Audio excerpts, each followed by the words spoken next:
Hello welcome to दानी फंटेक YouTube channel. तो इस वीडियो के अंदर हम लोग नंबर के मेथड्स के बारे में पढ़ेंगे। पहले 5 मेथड्स ऑफ द नंबर्स हम यहाँ पर पढ़ने वाले हैं।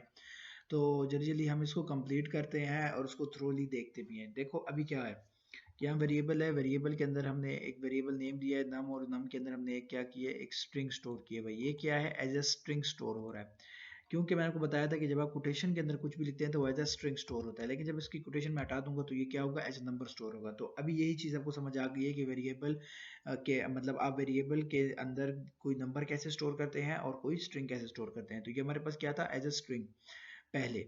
अभी क्या है, एज अ नंबर है। तो इसको जब हम प्रिंट करते हैं तो ऐसे नंबर प्रिंट होगा।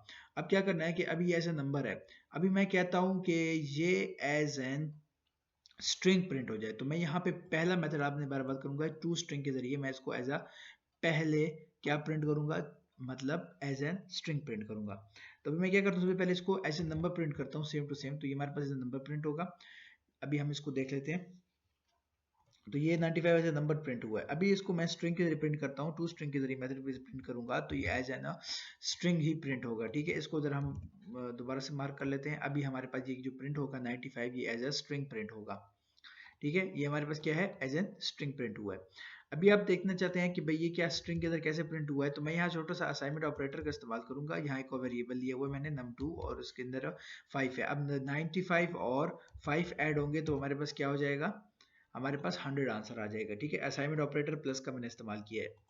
ठीक है, 100 हो जाएगा। अब इसके बाद हमारे पास जो यहाँ पर हमने चेक करना है कि क्या हमने जो स्ट्रिंग है, मतलब ये यहाँ पे 100 आंसर है। अब मैं यहाँ छोटी सी लॉजिक इस्तेमाल करता हूँ। मैं यहाँ वेरिएबल लेता हूँ num3, उसको क्या करता हूँ, मैं कहता हूँ इसको कन्वर्ट करना है, किसको, num को 95 को कन्वर्ट करना है स्ट्रिंग को, और उसको एक वेरिएबल में स्टोर कर दिया। इसी तरह 5 को कन्वर्ट करना है, 5 को मैंने कन्वर्ट करना है एज अ स्ट्रिंग। तो मैं यहाँ पर एक और यहाँ पर स्ट्रिंग कन्वर्ट कर दूंगा और इसको स्टोर करूंगा num4 के अंदर। अब num5 के अंदर मैंने वेरिएबल ले लिया है, लेकिन इसको वेरिएबल ना भी लें, सिंपली यहाँ पे हमने प्रिंट कराना है, तो उसको हम हटा देते हैं। यहाँ मैं कहता हूँ कि डॉक्यूमेंट डॉट राइट क्या करो, num3 और num4 को प्रिंट करो, और फिर आंसर हमारे पास क्या आ जाएगा, 955 आई थिंक सो। अभी देख लेते हैं, क्योंकि ये एज स्ट्रिंग प्रिंट हो रहा है। अभी ये 955 ही आंसर आया है हमारे पास। ठीक है, 955 हमारे पास आंसर है, क्योंकि ये एज अ स्ट्रिंग प्रिंट हुआ है। तो ये चीज़ हमारे पास क्लियर हो गई है कि एज ए स्ट्रिंग कैसे प्रिंट होता है, एज ए स्ट्रिंग क्या होता है, और एज ए नंबर क्या होता है। ये हमारे पास पहला मेथड था जो हमारे पास क्लियर हो गया। अब एक्सपोनेंशियल मेथड, एक्सपोनेंशियल मेथड होता है कि आप किसी भी नंबर को एट द पावर ऑफ 10 या साइंटिफिक मेथड के अंदर, नोटेशन के अंदर कैसे लिखते हैं। फॉर एग्जाम्पल अगर ये 95 है, मैं 95 को क्या करता हूँ, मैं 95 को डिवाइडेड बाय 7 कर देता हूँ, तो मेरे 5 कर देता हूँ। तो 5 में हमारे पास क्या आंसर आएगा, नहीं 5 में तो ये डेसिमल पॉइंट में आंसर नहीं आएगा, तो 7 ही कर देता हूँ उसको। तो अब देखते हैं इसका आंसर हमारे पास क्या आता है। मैं इसको डॉक्यूमेंट डॉट राइट नम कर देता हूँ। तो अभी हम इसको देखते हैं कि हमारे पास आंसर क्या आता है। तो मैं इसको भी प्ले कर देता हूँ। तो ये हमारे पास एक्सपोनेंशियल फॉर्म में इसका आंसर आना चाहिए। तो देखें, ये हमारे पास कुछ पॉइंट में आंसर आ रहा है। अभी एक्सपोनेंशियल फॉर्म क्या करेगा, इसको एक साइंटिफिक मेथड के अंदर कन्वर्ट कर देगा, मतलब साइंटिफिक एक्सपोनेंशियल मेथड में कन्वर्ट कर देगा। अभी मैं क्या करता हूँ कि एक्सपोनेंशियल मेथड का इस्तेमाल करता हूँ, जाके एक्सपोनेंशियल मेथड को डॉक्यूमेंट डॉट राइट, और यहाँ नम को जो हमारे पास नंबर है, जो वेरिएबल स्टोर है, उसका नाम लिख के वो डॉग एक्सपोनेंशियल यानी इसको एक्सपोनेंशियल फॉर्म में कर दो, तो हमारे पास एक साइंटिफिक फॉर्म आएगी। ठीक है, अब यहाँ साइंटिफिक फॉर्म क्या है, ये ई में कुछ, हाँ ये देखो ये इस तरह कुछ आया है। ठीक है, अभी मैं क्या करता हूँ कि इसको मतलब मैंने वो कहा पावर ऑफ 10, तो मैं यहाँ पे जल्दी से इसको पेस्ट कर देता हूँ, और यहाँ एक वेबसाइट शो हो जाएगी। मुझे यहाँ पर शो तो होनी चाहिए थी। ठीक है, अभी हम यहाँ पर कुछ देखते हैं कि इसको अगर हमने कन्वर्ट करना है इन पावर ऑफ 10,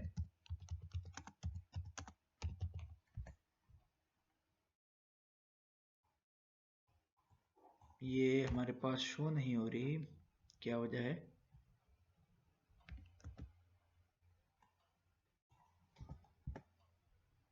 ठीक है, अभी ये कुछ वेबसाइट हमारे पास खुल गई है। यहाँ पर मैं क्या करता हूँ, इस वैल्यू को, क्योंकि जो साइंटिफिक वैल्यू आई हुई है हमारे पास, क्या आई हुई है, एज एन साइंटिफिक वैल्यू आई है। अब इसके एज एन पावर ऑफ 10 मैं देखना चाहता हूँ।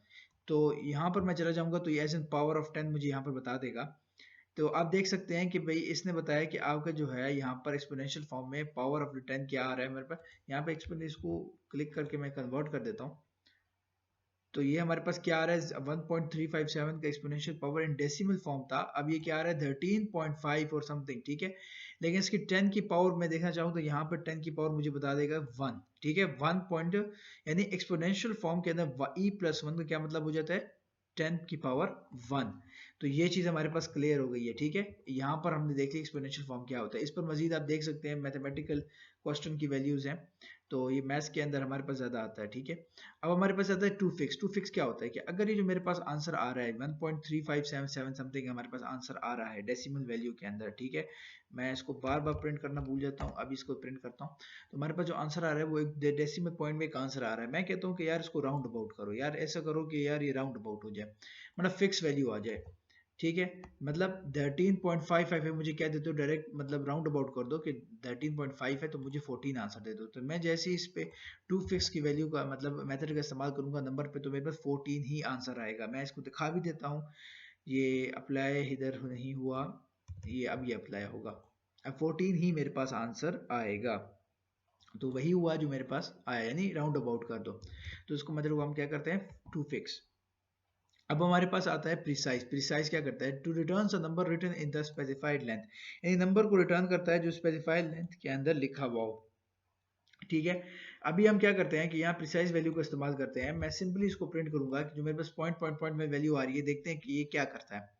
स्पेसिफाइड लेंथ मैंने यहाँ पर मेंशन नहीं की, ठीक है। स्पेसिफाइड लेंथ मैंने यहाँ पे मेंशन नहीं की, तो उसने एज इट इज प्रिंट कर दिया। अगर मैं यहाँ पे 3 कर देता हूँ कि स्पेसिफाइड लेंथ क्या होनी चाहिए, इसकी 3 होनी चाहिए, तो देखते हैं कि हमें कहाँ तक आंसर देता है। तो इसने क्या किया है कि स्पेसिफाइड लेंथ के अंदर हमारे पास 3 ही वैल्यूज दी हैं, ठीक है।